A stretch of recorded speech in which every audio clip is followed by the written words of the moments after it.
অন্য কোনো দেশ, অন্য কোনো জাতি আমাদের স্বাধীনতায় হস্তক্ষেপ করতে পারবে না।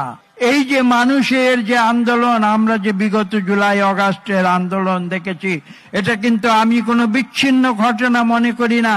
বাংলাদেশের মানুষ নিয়ে অনেক কথা বলা যায়, কিন্তু একটি বিষয় কিন্তু সত্য, আমি নিজের অভিজ্ঞতা থেকে বলছি, বাংলাদেশের মানুষকে যদি দুটি হাতে দুটি জিনিস দেয়া হয়, এক হাতে যদি দেয়া হয় অর্থ, বিত্ত, বৈভব, সম্পদ, আর অন্য হাতে যদি তাকে দেয়া হয় যে তুমি পাবে গণতন্ত্রের অধিকার, তুমি পাবে কথা বলার অধিকার, তুমি পাবে ভোটের অধিকার, তাহলে বাংলাদেশের মানুষ কিন্তু সেই অর্থ, বিত্ত, বৈভবকে বিসর্জন দিয়ে তাদের যে মৌলিক অধিকারগুলোর কথা আমি একটু আগে বলেছি, সেই অধিকারগুলোকেই তারা ছিনিয়ে নেবে।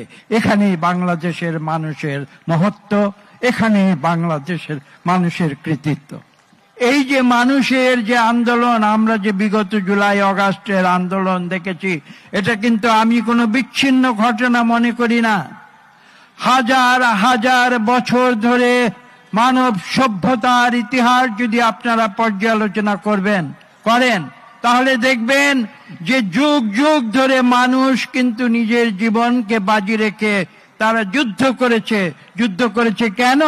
মানুষের অধিকার প্রতিষ্ঠার জন্য। আজকে ইন্টারন্যাশনাল হিউম্যান রাইটস ডেতে এসে আমরা সেই সম্মান আজকে বাংলাদেশের মানুষকে দিতে চাই যারা মানুষের অধিকারের জন্য জীবন দিয়েছে। আপনারা জানেন, আপনারা দেখেছেন যে এই দেশের মানুষ তারা একটি বিষয়ে তারা সব সময় তারা একসঙ্গে জোর গলায় কথা বলেছে, সেটা হচ্ছে বাংলাদেশের স্বাধীনতাকে অক্ষুণ্ণ রাখতে হবে। কোন দেশ, অন্য কোন জাতি আমাদের স্বাধীনতায় হস্তক্ষেপ করতে পারবে না।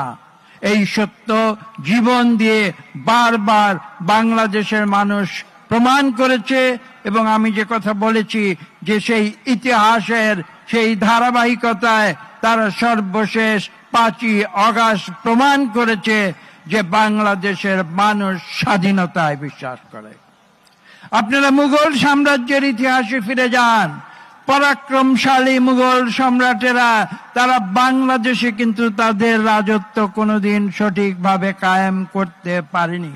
বাংলাদেশের মানুষ বারবার বিদ্রোহ করেছে স্বাধীনতার জন্য, এবং সেই স্বাধীনতার যে সাক্ষ্য আজকে যে জনতা এবং ছাত্ররা যেটা প্রতিষ্ঠিত করেছে, সেই ইতিহাস আমি বলেছি শুধু বাংলাদেশের ইতিহাস নয়, বিশ্বের ইতিহাসে সেটি লিপিবদ্ধ থাকবে।